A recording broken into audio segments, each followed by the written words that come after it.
आपल्या मुलांना इंग्रजी शाळेत शिकवण्यासाठी पालकांची धडपड सुरू असते। मात्र विद्येचं माहेरघर असलेल्या पुण्यातच बोगस शाळांची फॅक्टरी समोर आली आहे। पुण्यात तब्बल 49 शाळा अनधिकृत असल्याची धक्कादायक माहिती साम टीव्हीच्या इन्व्हेस्टिगेशन मधून समोर आली आहे। त्यावरचा हा विशेष रिपोर्ट। तुमच्या मुलांची शाळा बोगस। पुण्यात बोगस शाळांची फॅक्टरी। साम इन्व्हेस्टिगेशन मधून धक्कादायक वास्तव उघड।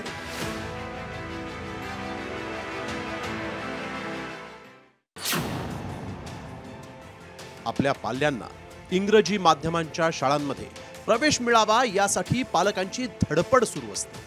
त्यातच पालक अव्वाच्या सव्वा शुल्क भरून आपल्या मुलांना खासगी शाळांमध्ये प्रवेश मिळवून देत असतात। मात्र आता विद्येचं माहेरघर असलेलं पुणेच बोगस शाळांची फॅक्टरी बनल्याचं धक्कादायक वास्तव साम टीव्हीच्या इन्व्हेस्टिगेशन मध्ये समोर आलंय। तर बोगस शाळांमध्ये प्रवेश घेतल्यानं पालकांची फसवणूक होऊ नये म्हणून जिल्हा परिषदेच्या प्राथमिक आणि माध्यमिक शिक्षण विभागानं पुणे, पिंपरी चिंचवड आणि जिल्ह्याच्या ग्रामीण भागातील तब्बल 49 शाळांची यादीच प्रसिद्ध केली आहे। पुणे बोगस शाळांची फॅक्टरी। पुणे महापालिकेसह हवेली तालुका 15 शाळा बोगस। दौंड तालुक्यात 11 शाळा बोगस। पिंपरी चिंचवड मधील 11 शाळा बोगस। पुरंदरमध्ये 1 शाळा बोगस। मावळमध्ये 4 शाळा बोगस। खेडमध्ये 1 शाळा बोगस। मुळशीत 6 शाळा बोगस। आरटीई कायद्यातील तरतुदीनुसार कोणतीही शाळा ही प्राधिकरणाच्या मान्यतेशिवाय आणि शाळेला ना हरकत प्रमाणपत्र असल्याशिवाय सुरू करता येत नाही। मात्र त्यानंतरही शाळा चालवल्या जात असल्यानं त्यावर कारवाई करण्यात येणार असल्याचं पुणे जिल्हा शिक्षण अधिकारी संजय नाईकवाडेंनी म्हटलंय।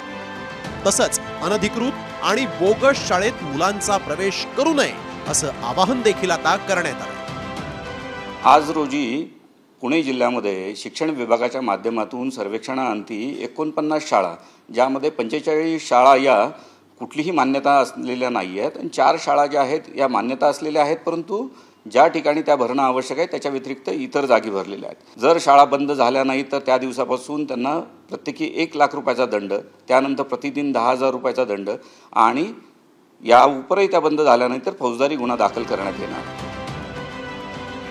पुण्याच्या शिक्षण विभागानं बोगस शाळांची यादी जाहीर करून लोकांना सतर्कतेचा इशारा दिलाय। तर बोगस शाळांकडून 1 लाख रुपयांचा दंड आणि शाळा बंद न झाल्यास दररोज 10,000 रुपयांचा दंड केला जाणार आहे। मात्र या शाळा परवानगी नसताना कशा सुरू आहेत त्यावर दंडात्मक कारवाई करून हा मुद्दा संपवण्यापेक्षा या बोगसगिरीवर घाव घालून पालकांची आणि विद्यार्थ्यांची फसवणूक टाळायला हवी। अक्षय बडवेसह ब्युरो रिपोर्ट, साम टीव्ही न्यूज, पुणे।